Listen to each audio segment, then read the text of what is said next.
नमस्कार, news are के खास कार्यक्रम में आपका स्वागत है और मैं हूं आपके साथ नवजीत कौर। आज हम 4 बड़ी खबरों में बात करेंगे लोकसभा चुनाव में 1 जून को होने वाली वोटिंग को लेकर। जैसे कि आप सभी जानते हैं 1 जून को यूपी की 13 सीटों पर मतदान होने वाला है।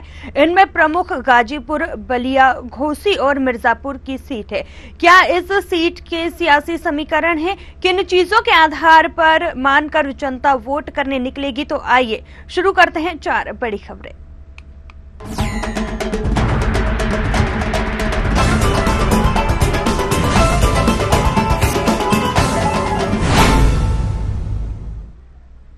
लोकसभा चुनाव के अंतिम और 7वें चरण में 8 राज्यों की 57 सीटों पर 1 जून को मतदान होना है, जिसमें यूपी की 13 सीटें भी शामिल हैं, जिन पर अंतिम चरण की वोटिंग होगी। ऐसे में यहां चुनावी समीकरण साधने का पूरा प्रयास सियासी दल करते हुए नजर आ रहे हैं। अगर बात कर ली जाए गाजीपुर लोकसभा सीट की, तो इस बार का चुनाव माफिया की मौत के बाद सहानुभूति और माफिया राज ये मुक्त के बीच है। वही कहते हैं Ghazipur Lok Sabha seat mafia don Mukhtar Ansari का क्षेत्र माना जाता है और इसी के साथ यहां पर इस बार माफिया मुख्तार अंसारी की मौत से उपजी सहानुभूति और माफिया से मुक्ति के बीच का चुनाव इस बार माना जा रहा है। आपको बता दें, बांदा की जेल में माफिया मुख्तार अंसारी की मौत का असर गाजीपुर लोकसभा सीट पर भी स्पष्ट दिखाई दे रहा है। यहां गाजीपुर में मुख्तार अंसारी के भाई अफजाल अंसारी इंडिया गठबंधन के टिकट पर चुनाव मैदान में उतरे हैं, जिनका मुकाबला भाजपा के पारसनाथ राय से हो रहा है। पारसनाथ राय को जम्मू कश्मीर के उपराज्यपाल मनोज सिन्हा का काफी ज्यादा करीबी भी माना जाता है। तो अगर बात कर ली जाए तो जिस तरीके से मुख्तार अंसारी की ये सीट थी, उस पर जो है सियासत भी अब तेज होती हुई, गर्माती हुई नजर आ रही। चलिए, हमारे साथ प्रशांत राव जो है वो जुड़ चुके हैं, उनसे जानना चाहेंगे। प्रशांत, अगर बात कर ली जाए, यहाँ पर सहानुभूति भी लोगों में नजर आ रही है और अगर इस सीट की बात कर ली जाए तो मुख्तार अंसारी की ये काबिज सीट मानी जाती थी। इस बार कैसा क्या मुकाबला देखने को यहाँ पर मिल रहा है?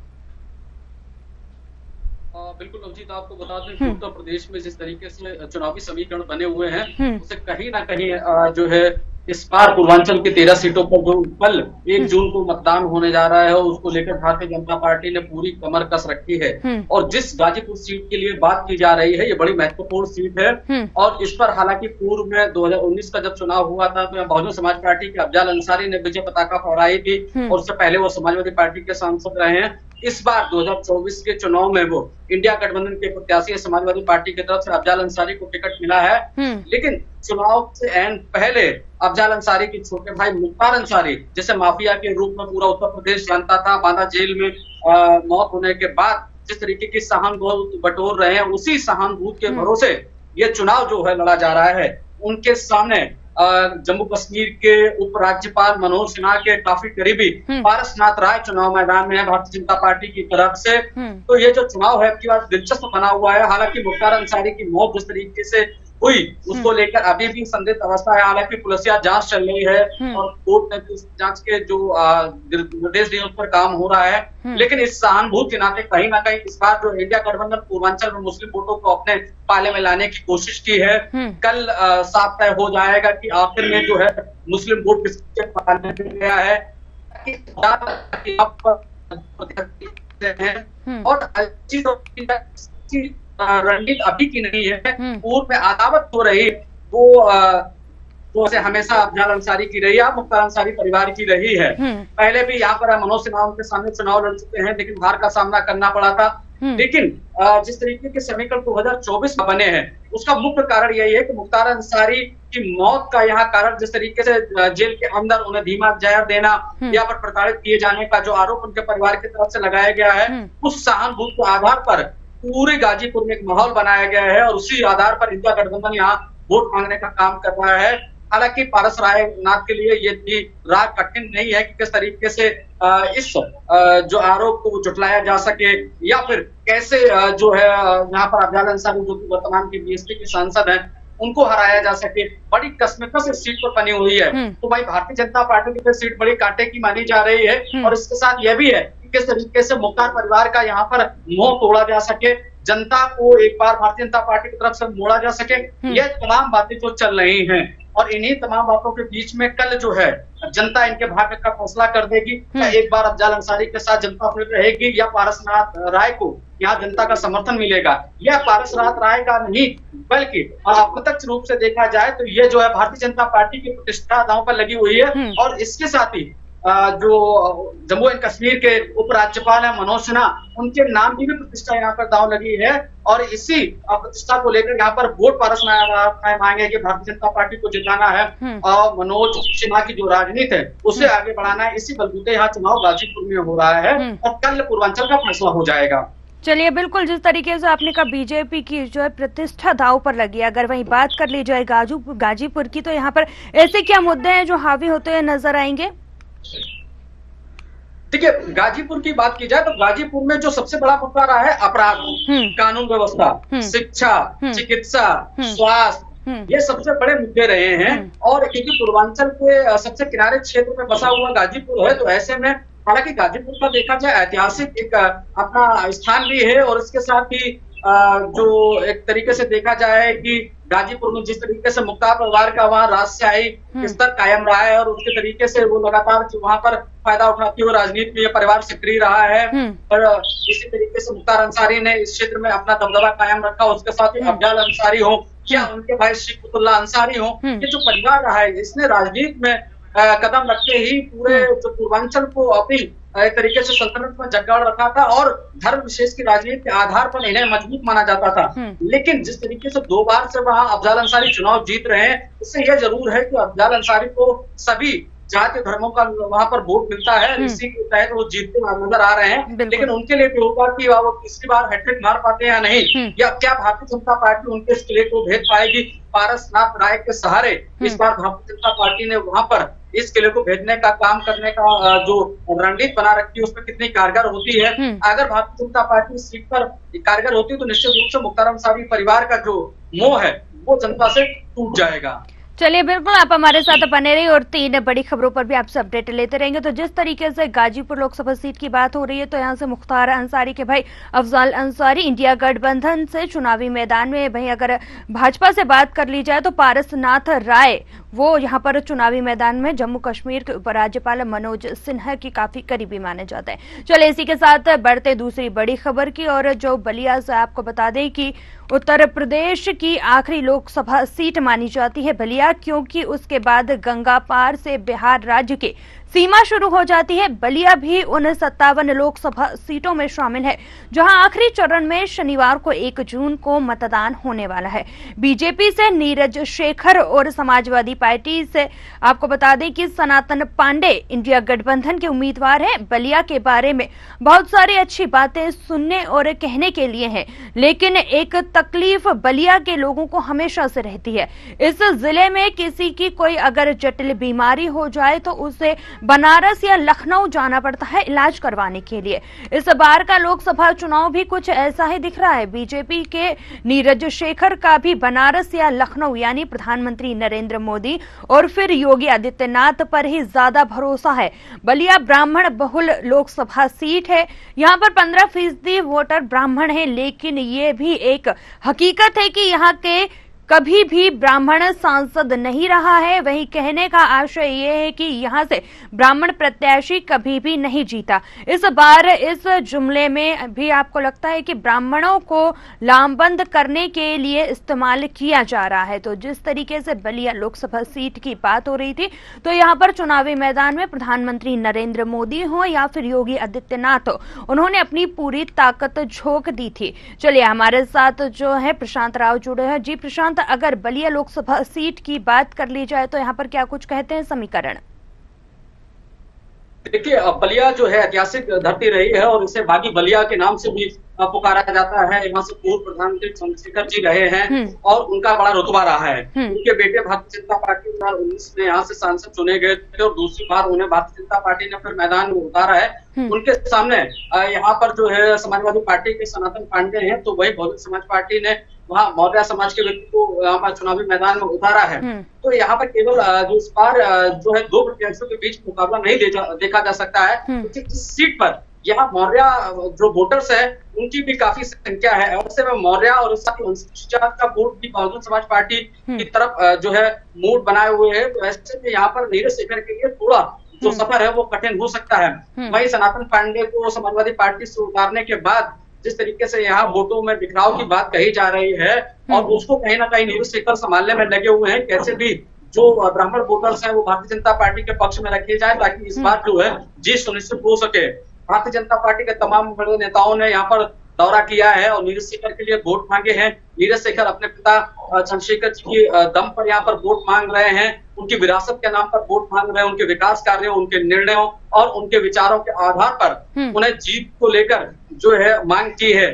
अब बलिया के लोग नीरज शेखर को क्या पसंद करते हैं ये तो आने वाले समय में पता लगेगा, लेकिन सनातन पांडे यहाँ किस नहीं है। भाई बहुजन समाज पार्टी के प्रत्याशी के द्वारा यहाँ पर जिस तरीके से टक्कर दी जा रही है उससे समाजवादी पार्टी और भाजपा के खेमे में भी काफी जो हलचल मची हुई है कि अगर मौर्य वोटों का बिखराव होता है तो निश्चित तौर से दोनों पार्टियों हो सकता है और इससे कहीं ना कहीं जो जीत हार का आंकड़ा होगा वह बहुत कम का हो जाएगा। मौर्य प्रत्याशी होने के कारण यहाँ पर जो है भारतीय जनता पार्टी के लिए खासी चिंता बनी हुई है, क्योंकि पिछली बार 2019 के चुनाव में खासा वोट जो है नीरज शेखर के पाले में गया था। इस बार क्योंकि स्वजातीय प्रत्याशी मिल जाने के बाद बहुजन समाज पार्टी की तरफ मौर्य मन बना रहा है।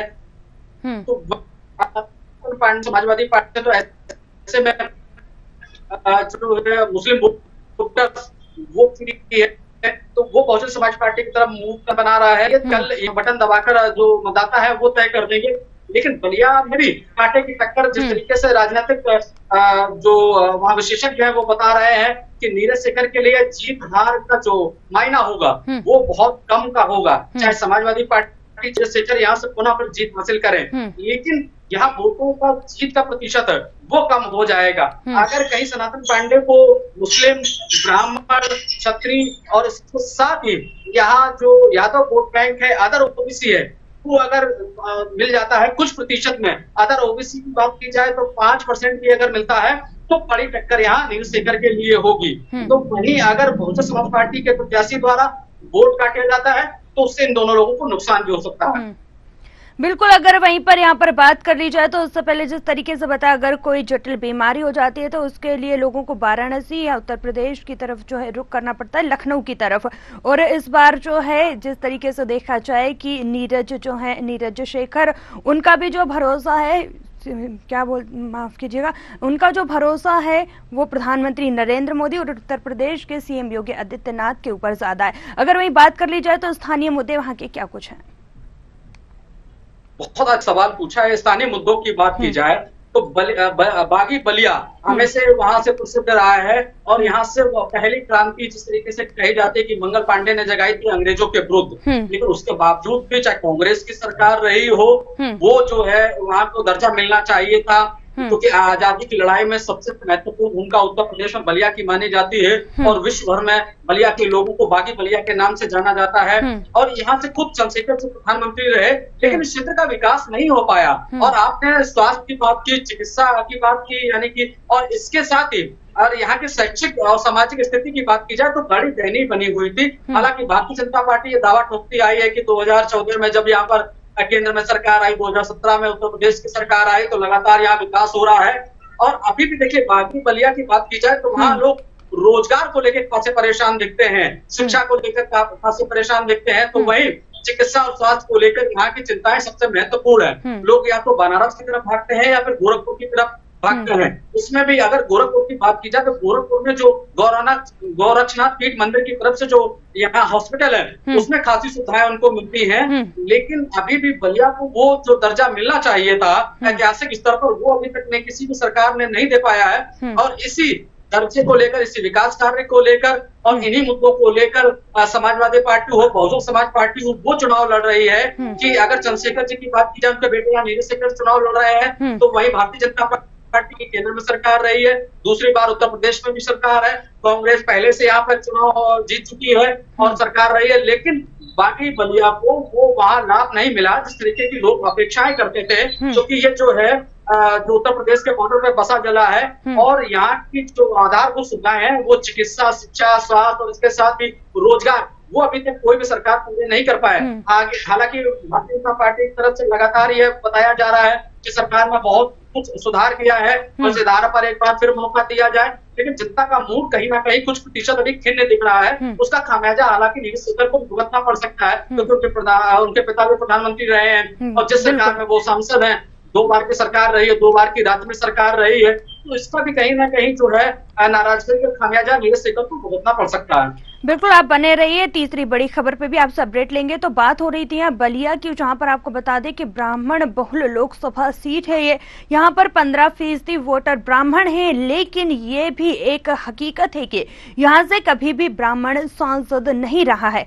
कहने का आशय ये है कि ब्राह्मण प्रत्याशी कभी नहीं जीता। इस बार जुमले में कांग्रेस, माफ कीजिए, कांग्रेस के साथ साथ अगर गठबंधन की बात कर ली जाए तो उसी के साथ बीजेपी पर भी यहाँ पर कितना लोग भरोसा जताते हैं, ये तो देखने वाली बात होगी। चलिए अब घोसी लोकसभा सीट की बात कर ली जाए तो आपको बता दें, घोसी लोकसभा सीट चुनाव के 7वें चरण में होने वाले मतदान में बसपा प्रत्याशी पूर्व सांसद बालकृष्ण चुनावी मैदान में है।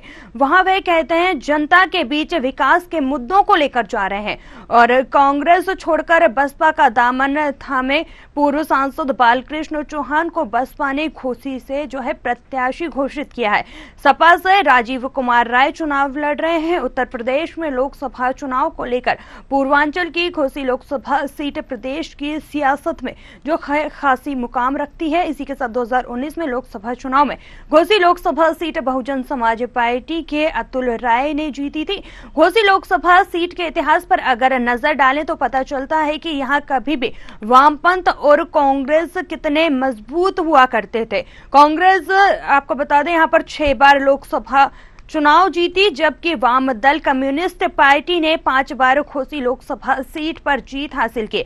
2014 के चुनाव में बीजेपी की साथ साथ मोदी लहर देखने को मिली थी। इसी के साथ हरिनारायण राजभर जीते थे, लेकिन 2019 के लोकसभा चुनाव में घोसी लोकसभा सीट बहुजन समाज पार्टी के अतुल राय को यहां पर जीत मिली थी।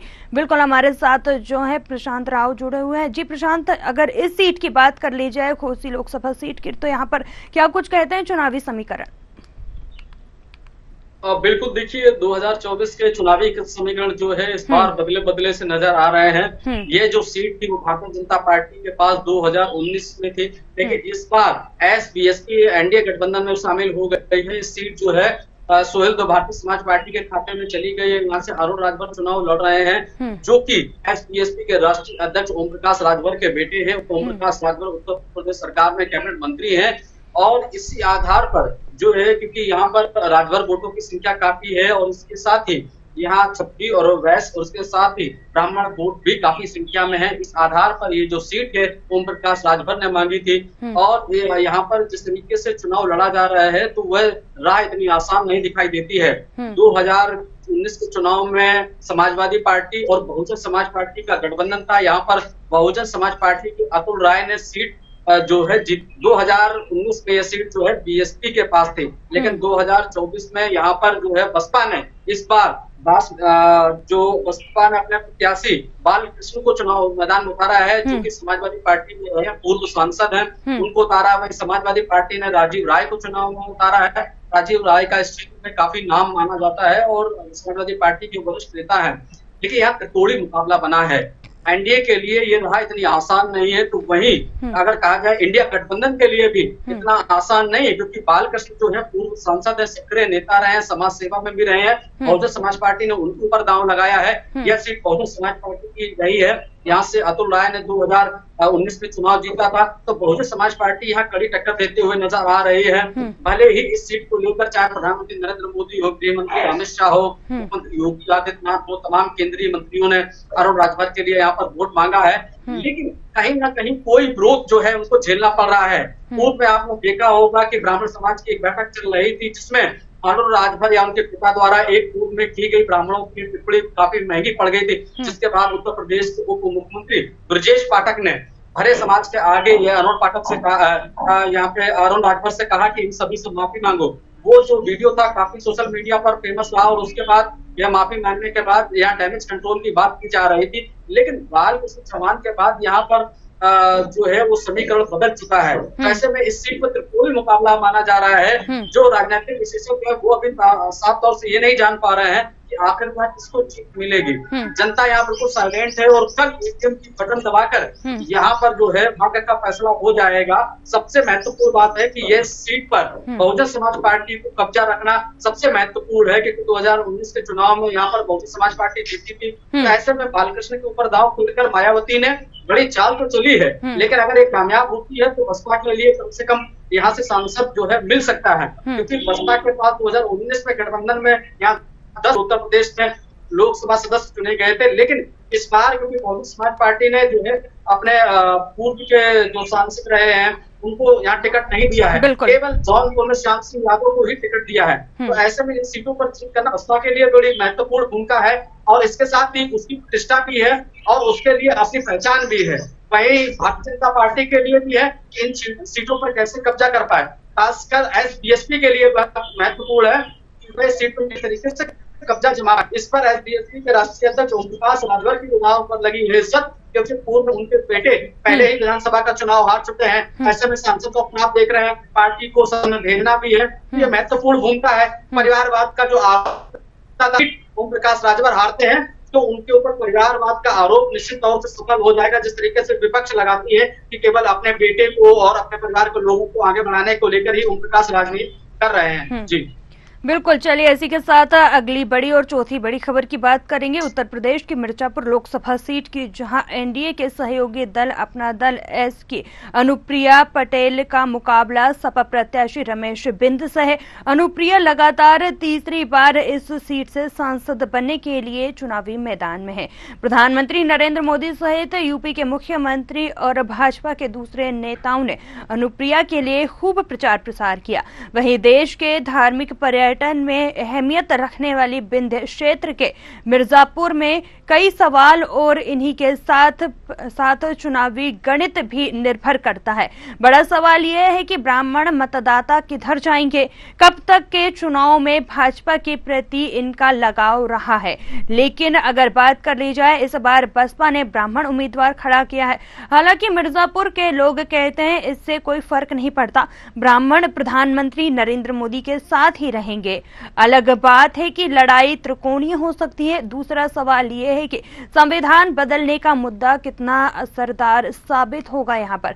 जी प्रशांत, अगर वहीं बात कर ली जाए तो बीजेपी से बड़े बड़े दिग्गज यहाँ पर चुनावी मैदान में प्रचार प्रसार करते हुए नजर आ रहे थे, लेकिन वहीं अगर विपक्ष की बात कर ली जाए तो विपक्ष भी हावी होता हुआ नजर आ रहा है इस सीट पे। बिल्कुल बड़ी महत्व है अपना दल यस के लिए पटेल चुनाव लड़ रहे हैं। तीसरी चुनावी विवाद भी है। प्रिया पटेल के लिए बात की जाए तो राह इतनी आसान नहीं दिखाई देती है। मिर्जापुर से वो 2 बार सांसद रह चुकी हैं और देखिए जिस तरीके से उन्हें भारतीय जनता पार्टी ने सम्मान दिया, केंद्रीय मंत्री पद से नवाजा और उसके साथ ही उनकी पार्टी के सांसद विधायक भी जीत कर आए। 2 सांसद उनकी पार्टी की, एक रावटगंज और दूसरी मिर्जापुर से प्रिया पटेल सांसद। ये सब भारतीय जनता पार्टी के सहारे ही हुआ।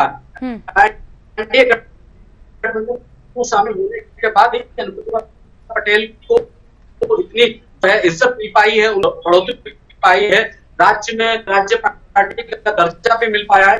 इस तरीके से उनके क्षेत्र में जो माना जाता है उनका ईगो भी बढ़ा है। तो कुछ इनके मतदाता ही हैं जो काफी नाराज चल रहे हैं। ऐसा जो है कि तमाम सर्वे में सामने आया है कि इंडिया गठबंधन से तो काफी यहाँ पर जो मतदाता है वो है, लेकिन हमारे यहाँ चुनावी मैदान अपना दल यस के लिए इतनी रात कठिन है कि यहाँ पर जिस तरीके से रमेश बिंद को समाजवादी पार्टी ने उतार दिया है। रमेश बिंद स्थानीय नेता है और उसके बाद ही राजनीति में सक्रिय रहे हैं, तो वही बहुजन समाज ब्राह्मण चेहरा उतारा है। इस बार जो है अनुप्रिया पटेल के लिए थोड़ी जो है यहाँ मशक्कत करनी पड़ सकती है, और क्योंकि आज का दिन ही बचा है, कल मतदाता इनके भाग्य का फैसला कर सकते हैं। और इसके साथ ही अनुप्रिया पटेल को जब ये दर्जा मिला कि वो केंद्र के मंत्रिमंडल में शामिल हुई है, उसके बाद इस क्षेत्र में उनके दौरे कम हो गए हैं। उनके प्रतिनिधि ही यहाँ काम देखा करते थे, जिसके आधार पर यह देखा जाए कि जिस तरीके से मूलभूत सुविधाएं यहाँ पर लोगों को मिलनी चाहिए थी, जो अनुप्रिया का पहले लगाव रहा है, वो 2019 के चुनाव के बाद कम देखा गया है। उससे जनता काफी खिन्न नजर आ रही, नाराज भी नजर आ रही है। कई बार मीडिया में ऐसी जो है तस्वीरें भी सामने आई हैं जिसमें ये नाराजगी भी दिखाई गई है। तो ये सब जो बातें हैं वो अनुप्रिया पटेल को लेकर जो यहाँ पर नुकसान दे सकती थी, लेकिन भारतीय जनता पार्टी की तरफ से प्रधानमंत्री नरेंद्र मोदी हो, मुख्यमंत्री योगी आदित्यनाथ हो, तमाम केंद्रीय मंत्री हो, राज्य मंत्री हो, कैबिनेट मंत्री हैं, उन्होंने कॉम्बिंग की थी और स्थानीय जनता को मनाने का काम किया है और एक बार फिर अनुप्रिया पटेल को जिताने की अपील की है और ये कहा है कि जो विकास कार्य अधूरे रह गए, तीसरी बार केंद्र में सरकार आती है तो निश्चित तौर से उत्तर प्रदेश सरकार और केंद्र सरकार मिलकर मिर्जापुर को एक नया रूप देगी, विकास का एक नया आयाम यहाँ लिखा जाएगा। तो वहीं अपना दल यश की तरफ से भी तमाम जो राष्ट्रीय पदाधिकारी हैं, उनके विधायक हैं, वो लगातार वहां वोटिंग कर रहे हैं, किसी भी तरीके से राष्ट्रीय अध्यक्ष को वहां चुनाव जितवाया जा सके और क्षेत्र की जनता की जो नाराजगी है वो वादों के आधार पर यहाँ कम करने की कोशिश की जा रही है। लेकिन ये तो देखिए तस्वीरें जो है 4 जून को साफ हो जाएगी, लेकिन ये जरूर है, माना जा रहा है कि अनुप्रिया पटेल को हराना चाहे समाजवादी पार्टी हो या फिर बहुजन समाज पार्टी हो, उसके लिए इतना आसान नहीं है। अनुप्रिया पटेल का जो पिछले वोट प्रतिशत रहा है और उसके आधार पर इस बार इंडिया गठबंधन और बहुजन समाज पार्टी बहुत दूर है, अगर कहा जाए तो कोसों दूर है। तो ये जो वोट प्रतिशत पाना इनके लिए अभी लोहे के चने चबाना है। इसी स्थिति से यहाँ अनुप्रिया पटेल अभी मजबूत दिखाई देती है और इसीलिए भारतीय जनता पार्टी पूरी ताकत झोंके हुए है और साथ ही साथ अपना दल भी पूरी ताकत लगाए हुए है कैसे भी सीट पर फतेह हासिल की जाए और इससे 2027 का जो भाग्य है वो अनुप्रिया पटेल की पार्टी अपना दल यश का भी तय होगा कि किस तरीके से पूर्वांचल में और सीटों पर दावा वो कर पाए और भारतीय जनता पार्टी के साथ मिलकर यहाँ पर चुनाव जीत सके। जी चलिए प्रशांत, आपका बहुत बहुत धन्यवाद खबरों पर अपडेट देने के लिए। तो जिस तरीके से आपको बता रहे थे उत्तर प्रदेश की सीटों के बारे में, यहाँ पर जो है कड़ी टक्कर देखने को मिल रही है और इसी के साथ 4 बड़ी खबरों में फिलहाल इतना ही। मुझे दीजिए इजाजत, आप बने रहिए न्यूज़ आर के साथ। नमस्कार।